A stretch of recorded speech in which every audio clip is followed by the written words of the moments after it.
Praise the Lord. യോഹന്നാൻ എഴുതിയ സുവിശേഷം 5-ാം അധ്യായം 1 മുതൽ 47 വരെയുള്ള തിരുവചനങ്ങൾ.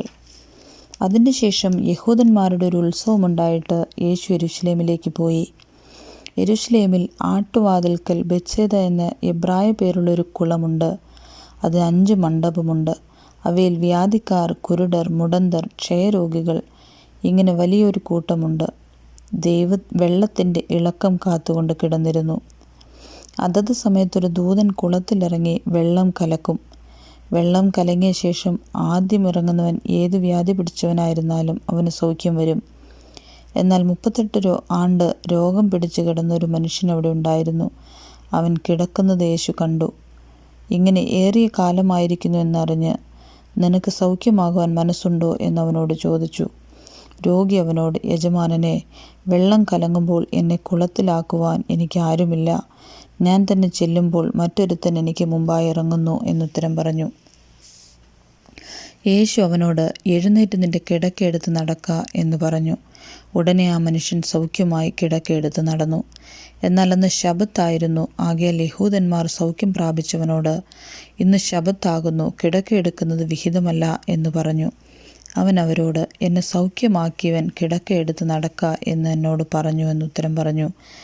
അവർ അവനോട്, കിടക്കയെടുത്ത് നടക്ക എന്ന് നിന്നോട് പറഞ്ഞ മനുഷ്യൻ ആരെന്ന് ചോദിച്ചു. എന്നാൽ അവിടെ പുരുഷാരമുണ്ടായിരിക്കയാൽ യേശു മാറിക്കളഞ്ഞതുകൊണ്ട് അവൻ ആരെന്ന് സൗഖ്യം പ്രാപിച്ചവൻ അറിഞ്ഞില്ല.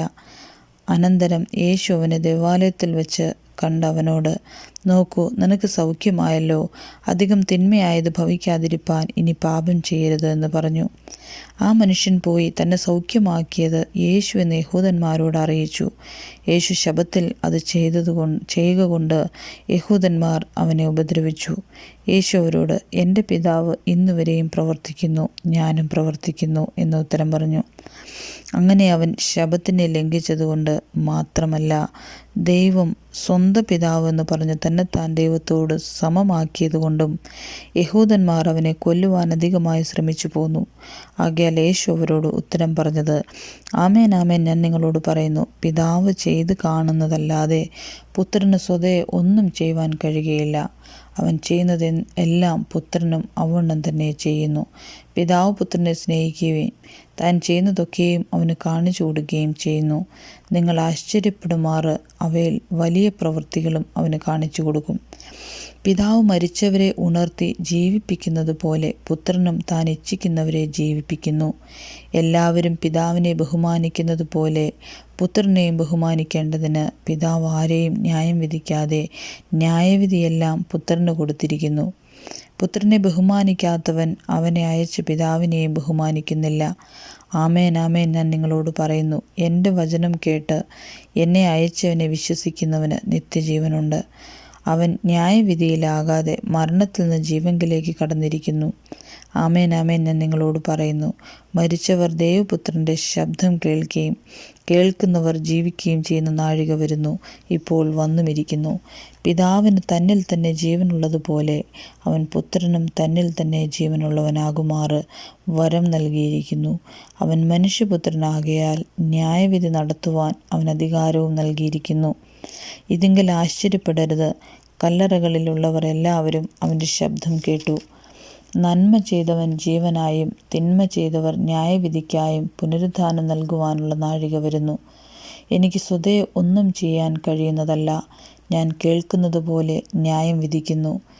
ഞാൻ എൻ്റെ ഇഷ്ടമല്ല, എന്നെ അയച്ചവൻ്റെ ഇഷ്ടമത്രേ ചെയ്യുവാൻ ഇച്ഛിക്കുന്നത് കൊണ്ട് എൻ്റെ വിധി നീതിയുള്ളതാകുന്നു. ഞാൻ എന്നെക്കുറിച്ച് തന്നെ സാക്ഷ്യം പറഞ്ഞാൽ എൻ്റെ സാക്ഷ്യം സത്യമല്ല. എന്നെക്കുറിച്ച് സാക്ഷ്യം പറയുന്നത് മറ്റൊരുത്തനാകുന്നു. അവൻ എന്നെക്കുറിച്ച് പറയുന്ന സാക്ഷ്യം സത്യമെന്ന് ഞാൻ അറിയുന്നു. നിങ്ങൾ യോഹന്നാൻ്റെ അടുക്കൽ ആളയച്ചു. അവൻ സത്യത്തിന് സാക്ഷ്യം പറഞ്ഞിരിക്കുന്നു. എനിക്കോ മനുഷ്യൻ്റെ സാക്ഷ്യം കൊണ്ട് ആവശ്യമില്ല. നിങ്ങൾ രക്ഷിക്കപ്പെടുവാനത്രേ ഇത് പറയുന്നത്. അവൻ ജ്വലിച്ച് പ്രകാശിക്കുന്ന വിളക്കായിരുന്നു. നിങ്ങൾ അല്പസമയത്തേക്ക് അവൻ്റെ വെളിച്ചത്തിൽ ഉല്ലസിപ്പാൻ ഇച്ഛിച്ചു. എനിക്കോ യോഹന്നാൻ്റെ സാക്ഷ്യത്തിലും വലിയ സാക്ഷ്യമുണ്ട്. പിതാവ് എനിക്ക് അനുഷ്ഠിപ്പാൻ തന്നിരിക്കുന്ന പ്രവൃത്തികൾ ഞാൻ ചെയ്യുന്ന പ്രവൃത്തികൾ തന്നെ. പിതാവ് എന്നെ അയച്ചു എന്നെക്കുറിച്ച് സാക്ഷീകരിക്കുന്നു. എന്നെ അയച്ച പിതാവ് താനും എന്നെക്കുറിച്ച് സാക്ഷ്യം പറഞ്ഞിരിക്കുന്നു. നിങ്ങൾ അവൻ്റെ ശബ്ദം ഒരു നാളും കേട്ടിട്ടില്ല, അവൻ്റെ രൂപം കണ്ടിട്ടില്ല, അവൻ്റെ വചനം നിങ്ങളുടെ ഉള്ളിൽ വസിക്കുന്നതുമില്ല. അവൻ അയച്ചവനെ നിങ്ങൾ വിശ്വസിക്കുന്നില്ലല്ലോ. നിങ്ങൾ തിരുവെഴുത്തുകളെ ശോധന ചെയ്യുന്നു, അവയിൽ നിങ്ങൾക്ക് നിത്യജീവനുണ്ട് എന്ന് നിങ്ങൾ നിരൂപിക്കുന്നുവല്ലോ. അവ എനിക്ക് സാക്ഷ്യം പറയുന്നു. എങ്കിലും ജീവൻ പ്രാപിക്കേണ്ടതിന് എൻ്റെ അടുക്കൽ വരുവാൻ നിങ്ങൾക്ക് മനസ്സില്ല. ഞാൻ മനുഷ്യരോട് ബഹുമാനം വാങ്ങുന്നില്ല, എന്നാൽ നിങ്ങൾക്കുള്ളിൽ ദൈവസ്നേഹമില്ല എന്ന് ഞാൻ അറിഞ്ഞിരിക്കുന്നു. ഞാൻ എൻ്റെ പിതാവിൻ്റെ നാമത്തിൽ വന്നിരിക്കുന്നു, എന്നെ നിങ്ങൾ കൈക്കൊള്ളുന്നില്ല. മറ്റൊരുത്തൻ സ്വന്തം നാമത്തിൽ വന്നാൽ അവനെ നിങ്ങൾ കൈക്കൊള്ളും. തമ്മിൽ ബഹുമാനം വാങ്ങിക്കൊണ്ട് ഏകദൈവത്തിൻ്റെ പക്കൽ നിന്നുള്ള ബഹുമാനം അന്വേഷിക്കാത്ത നിങ്ങൾക്ക് എങ്ങനെ വിശ്വസിപ്പാൻ കഴിയും? ഞാൻ പിതാവിൻ്റെ മുമ്പിൽ നിങ്ങളെ കുറ്റം ചുമത്തും എന്ന് നിങ്ങൾക്ക് തോന്നരുത്. നിങ്ങളെ കുറ്റം ചുമത്തുന്നവനുണ്ട്. നിങ്ങൾ പ്രത്യാശ വച്ചിരിക്കുന്ന മോശ തന്നെ. നിങ്ങൾ മോശയെ വിശ്വസിച്ചുവെങ്കിൽ എന്നെയും വിശ്വസിക്കുമായിരുന്നു.